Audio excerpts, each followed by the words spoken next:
I welcome everyone else in the room to turn their cameras on if they're able, and to please engage in a discussion and ask any questions that you may have. I know this was an incredibly detailed presentation and so interesting. So I hope that we can engage in a group discussion. And yeah, we aren't ending until 10:55, so we do have some time as a group. So thank you so much. I'll be here if you need anything. Cool. I can start. So I'm Alex Westner. It's honored and excited to meet you. So I spent 20 years in music and audio tech, studied the cocktail party problem at the MIT Media Lab, led a team that won an engineering Emmy Award for a post-production tool. And now I started a company that's using sensory substitution for hearing loss. So that's the space that I'm in. Wonderful. Okay.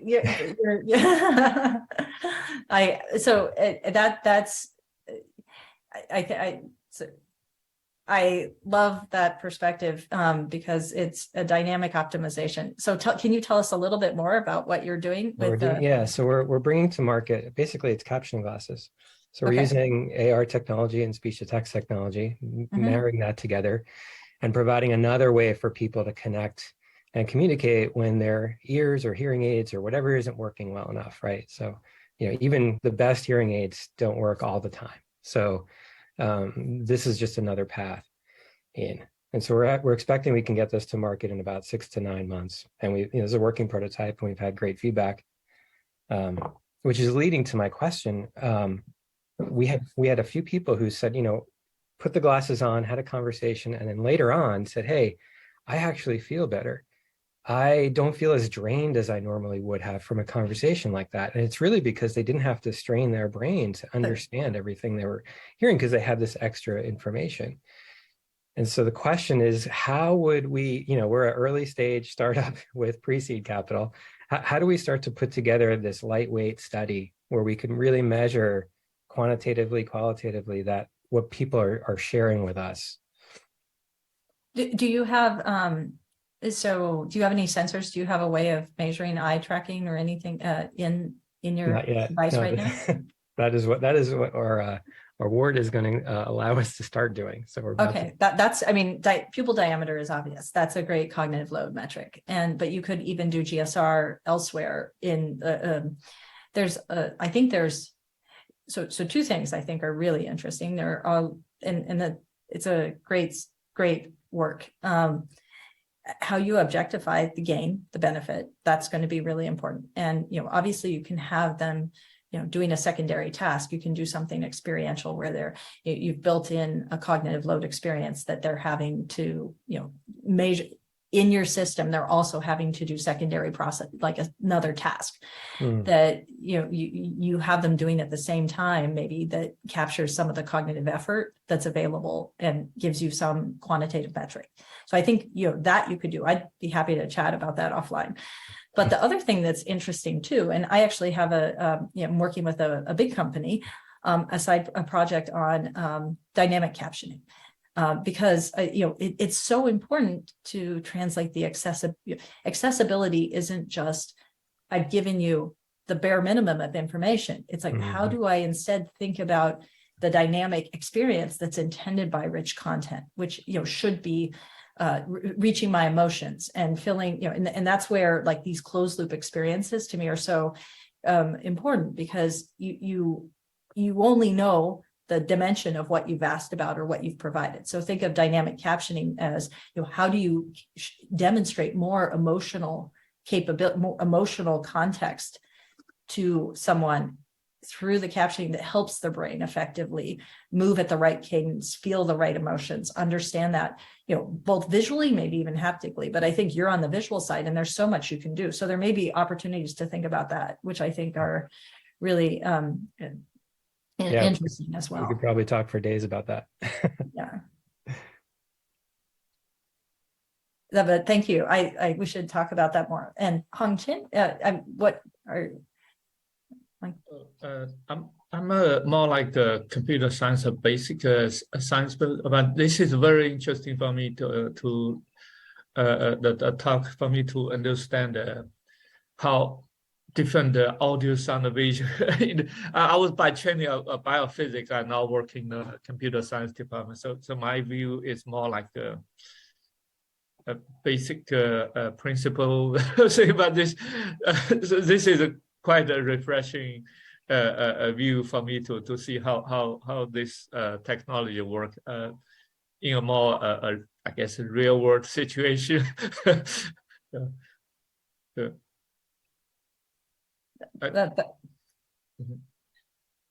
What are you working on right now? Like, so. Oh, this is interesting. By training, I got a PhD in biophysics, so I'm more interested in mechanism. But now I work in computer science, so I do a lot of machine learning and artificial intelligence. But then I recently, this is aging. So I have been watching, following up on the news, how people estimate aging, so-called biological clock. And apparently there's many people say we can take the blood or other measurement and then look at the, say, DNA methylation. They estimate the biological clock that's in human. But then this kind of thing doesn't work in other species. I used, when I was a PhD, I did a lot of work in Saccharomyces cerevisiae, which is the budding yeast. By the way, you like a San Francisco background. There is the Calico, which is part of the sibling company of Google. They supposedly study aging at the San Francisco. So there's a lot of interest in study the biological aging clock. Now, because those are all biomarkers and different species have different biomarkers, that's so what that means, even though the underlying biological mechanism may be conserved in all species from human to mouse to monkeys, Drosophila, even single cell organism, but we are using different biomarkers for different species to estimate the biological clock. That seems to me we are not knowing what's the conserved mechanism among all those pathways. So I propose to use the various mechanism-based neural network architecture to fit all those different heterogeneous data set from different species and try to identify the conserved mechanism of aging clock between species. That's my idea for the this grand challenge. I was really amazed. This idea just found it. I have no data to start with. This is just the idea I proposed. So I was really amazed that this idea was recognized. So.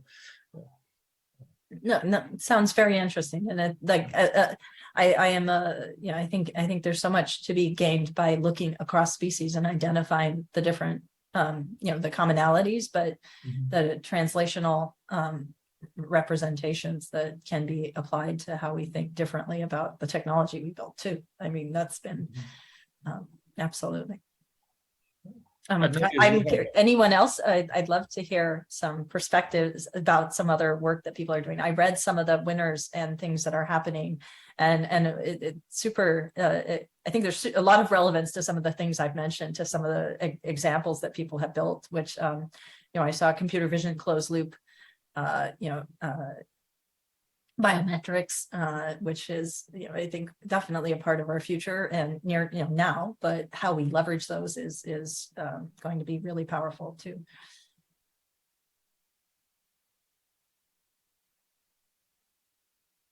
And does anyone else I'd love to hear about some of the other projects that folks are working on.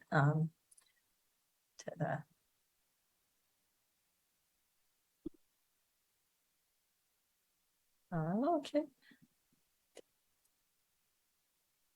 Well, I have another question. I'm curious to hear your thoughts on privacy in all this context, and not just obviously it's a concern and it's something we have to take care of. But what I'm wondering is, with all these wearable devices that are now capturing everything about us, are consumers and patients actually thinking about that? Are they concerned about that? Are they informed? Or is it just like going along with it like we did with Facebook? No, I think it's both. I mean, I think 2018 had a wake-up call to a lot of folks, which is, but how broadly that reached is always the issue. It can't be just the people that were aware of it. I think it's definitely changed from a developer perspective, that people accept a different level of responsibility. With medical technology and medical data, I think that's inherently been very different, but it's this merging of consumer data where the consumer devices, the insights that can be gathered off of them obviously are much more personalized and informative than we used to believe they were, or at least understand they were.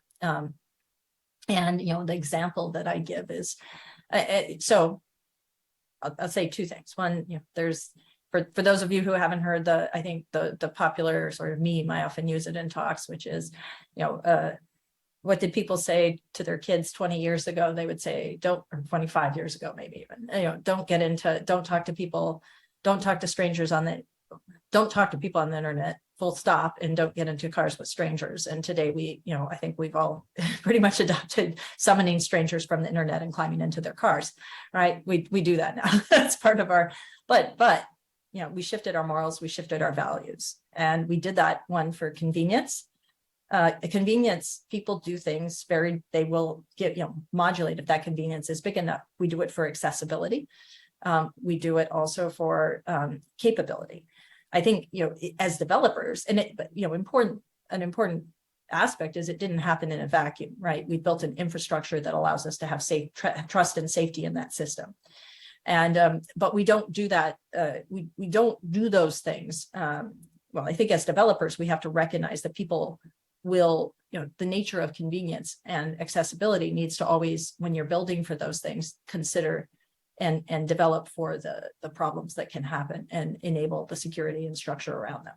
Now, well, look at today, and all of the data that we can capture, that longitudinal data in supporting personalized, contextualized diagnostics for me, biometrics for me that optimize my state or empower someone in an aging in place environment, so that from a longevity perspective, I am in my home, I'm not in a care facility, I'm empowered to live alone. I have a sort of web of sensors and information that's supporting me, supporting objectively much more than whether I've fallen or whether I have been able to be do sort of cursory taking my pills or not, but really understanding the impact a particular pharmacological intervention might be having on my quality of life, my state. All of these dynamic optimizations that come from sort of the digital twin of what I would call my home, my environment, are huge in supporting at fairly low cost my success, and autonomy going forward. They come with a lot of data, and they only happen with a lot of data. So for me, if we fail to do that, we're successfully make these shifts, we're sort of missing some of the biggest opportunities for people.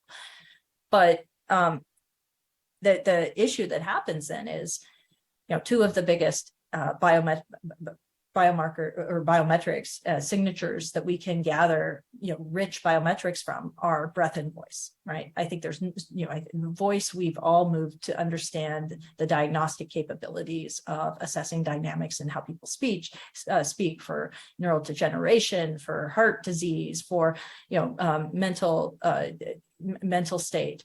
And, so you've got voice analytics being a key part of our future. You also have breath. The chemical composition of my breath is an indicator of some cancers, of multiple sclerosis, of my stress levels. You can look at carbon dioxide, acetone, isoprene, and other chemicals. But the problem with both those signatures is they're ambient. And no matter what, if I have given a device my permission, those ambient signatures, are not constrained to my device. And you start to then think about what are the technological developments that need to exist to enable these signatures, outside of, say, a kiosk where I have agency and I specifically go into, say, a kiosk that, a particular pharmacological company or it owns, that I'm diagnosing myself, because you want to empower these for people that might not be, self-identifiers. You want to enable it for everyone, and you want to have it if it's really beneficial, proliferate at low cost.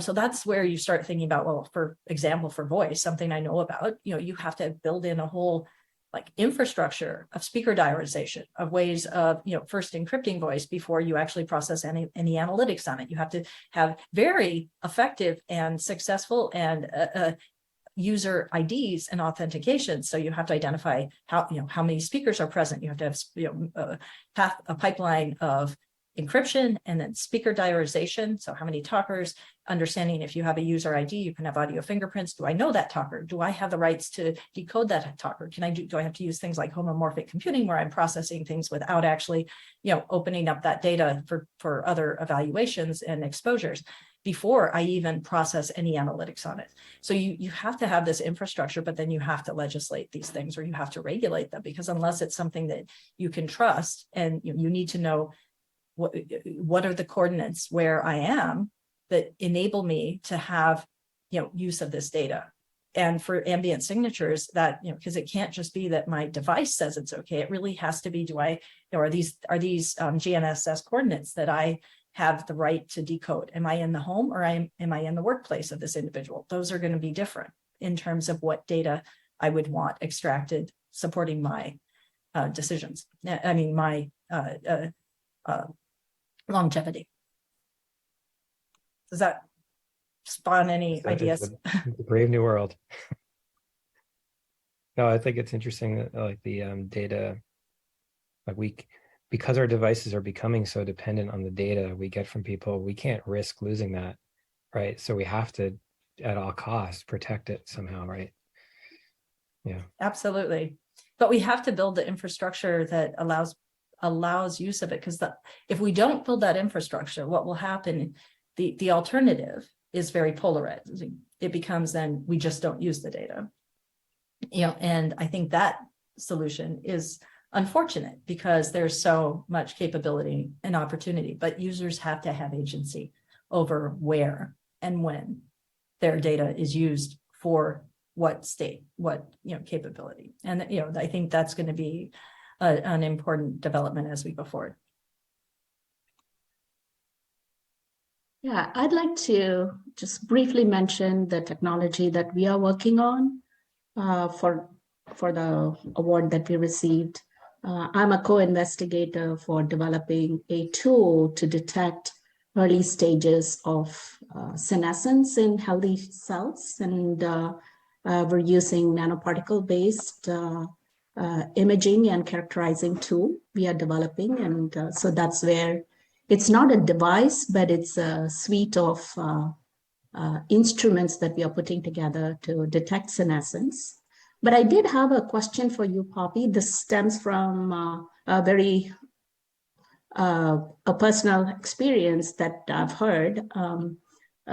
Do these auditory sensing devices, the way they function and the data that's being gathered, can they detect early stages of, let's say, a neuroma or a schwannoma that people might be developing?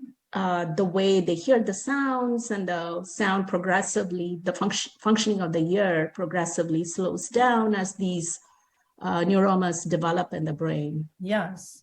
No, that's so that so whether so in ear, I think for anyone that's not versed on the ear specifically, in the ear you can pick up a number of biological signatures. You can measure heart rate, you can measure pulse ox, you can measure stress levels, albeit you can measure the electroencephalogram, and with that perform different transformations on the EEG that allow you to detect seizures, predict seizure, stroke potential. Stroke has been like a TIA. You can measure other, obviously, emotion, many different signatures. You can also decode, where attention and cognitive load, cognitive effort. So there's a number of signatures that just can be picked up right inside the ear. What Rama is talking about is like an acoustic neuroma. An acoustic neuroma is a benign tumor that grows on the auditory nerve. It is a tumor that often isn't detected until it's quite big, and believe it or not, I've had like 5 individuals I knew who had acoustic neuromas, and people, I think they're often missed because of the fact that they don't tend to get identified until they've gotten large enough that people really notice. The impact that happens is a significant drop in hearing threshold in one ear. So you end up with unilateral, right? Like unilateral hearing loss, not deafness, but that someone might not pick up on, and it obviously affects their spatial, their localization abilities and their vestibular system as well a little bit. Anyhow, EEG signatures potentially, but in fact, the thing that I believe is most important is what's going to come, out of the Over-the-Counter Hearing Aid Act, which is devices and applications where people treat their hearing health like we treat, the rest of our health. Historically, hearing health has been assessed when someone sees an audiologist.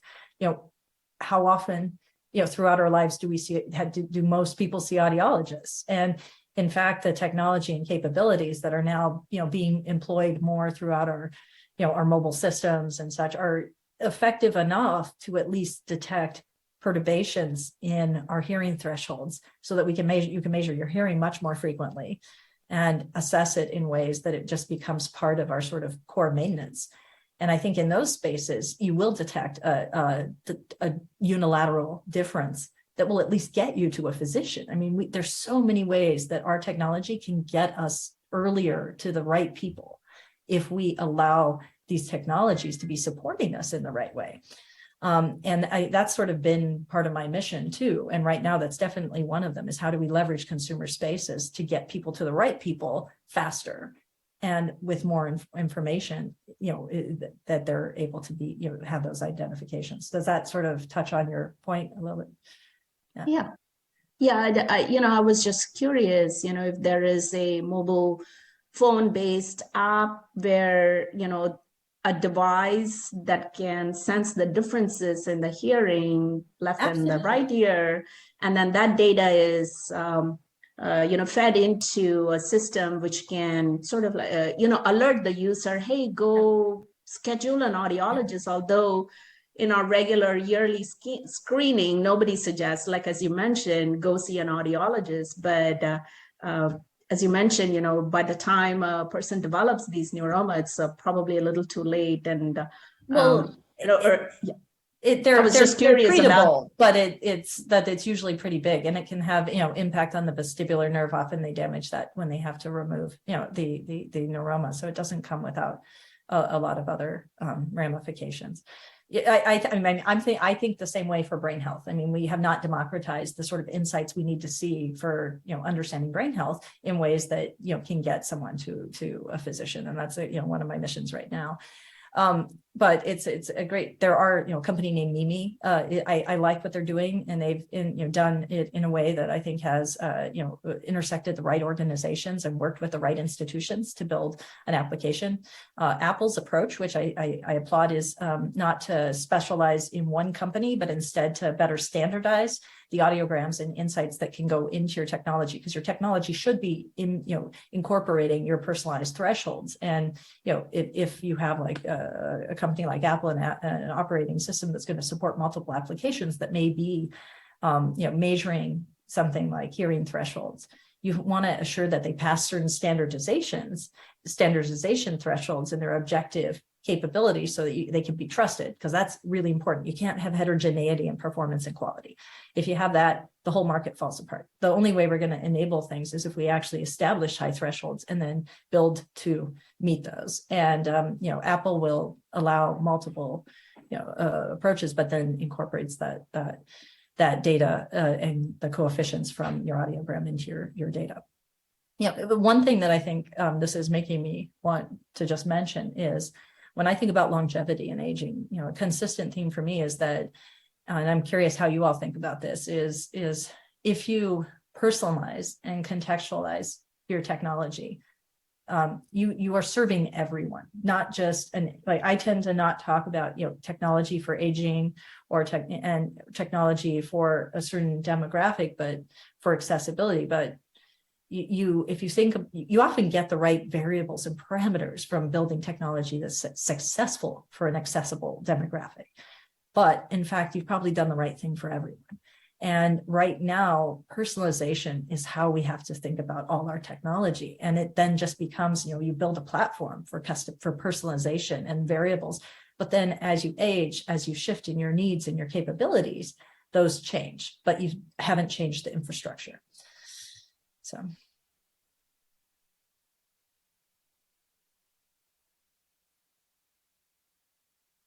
But these are great questions. So a lot of fun. Anyone else on the call? I'd love to hear about some of the things you're working on.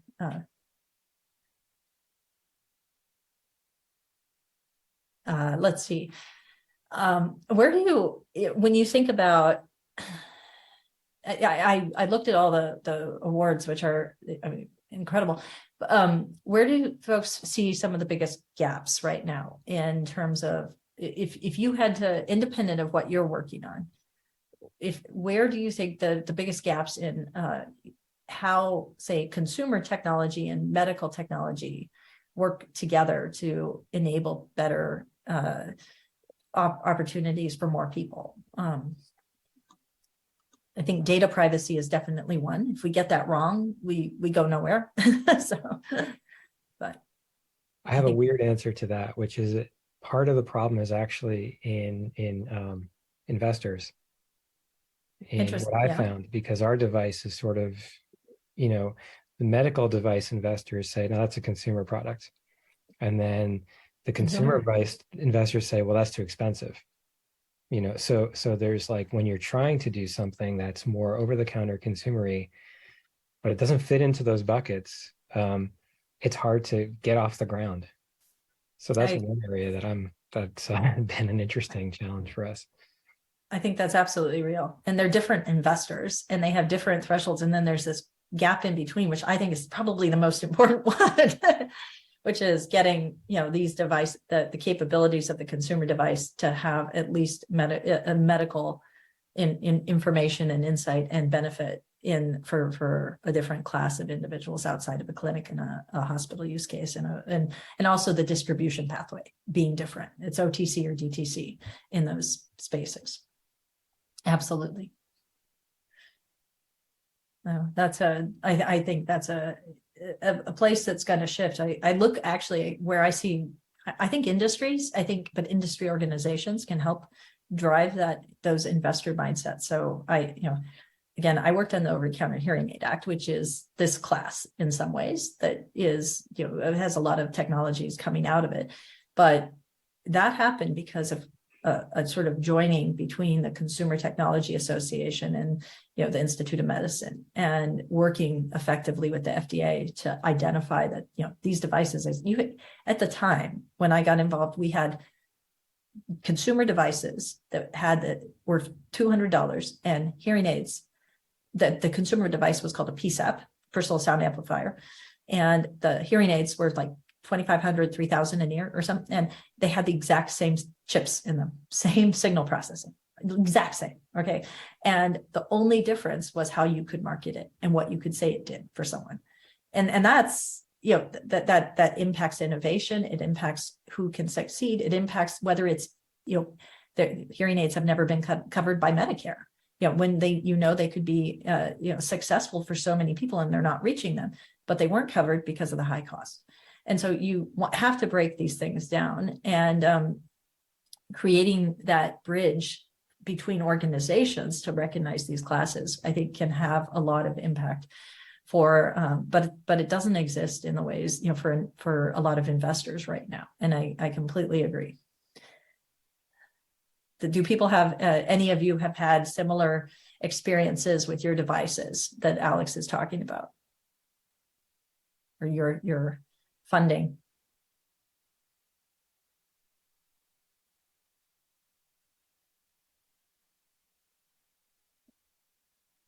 Well, I can say I definitely have seen that. So I think you have very different investors, and the different ways of working too, where the idea often in the different demographics, where a lot of medical technology, the goal is just to develop a technology that gets assimilated into a different company's product. So that's part of the different, the idea to sell to consumers, or that you're trying to change a way that people use something is I think it's a big hurdle, but I'm going to believe you can do it, because I think it's a really important problem to be solving on that.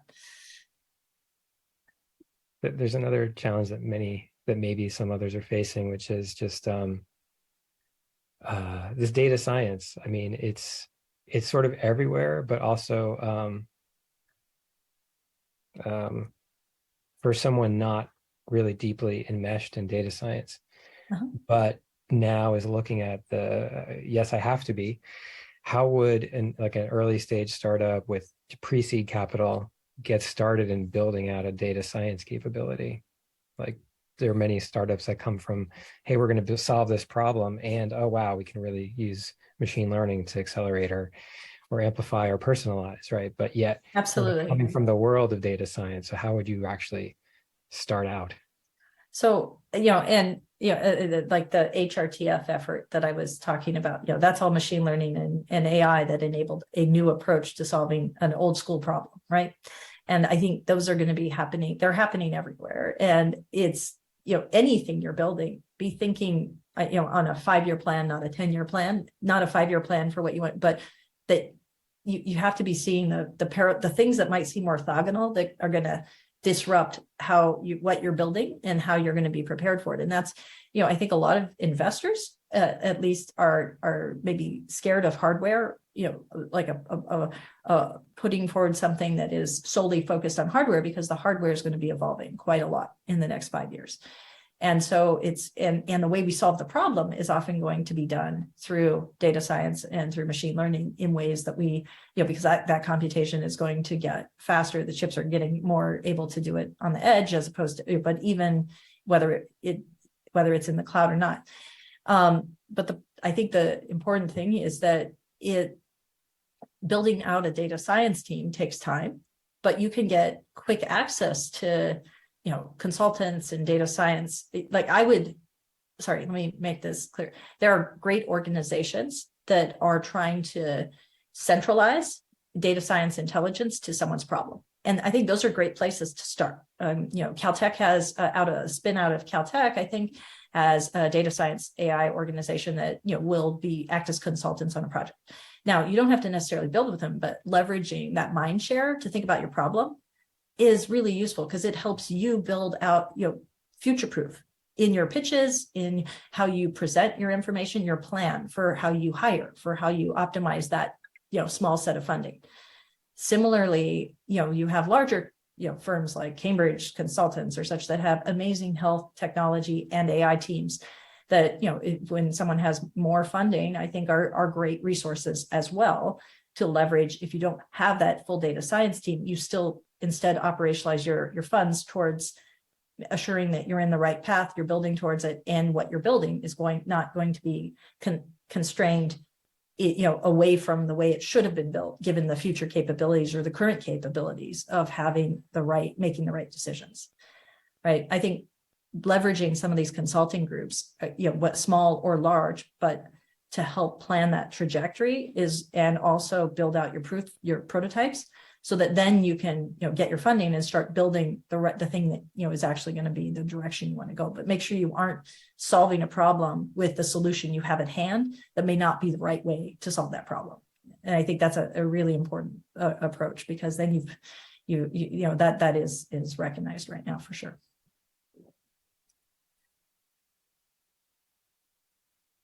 Let's see, I'm seeing that we have just a few minutes left. Okay.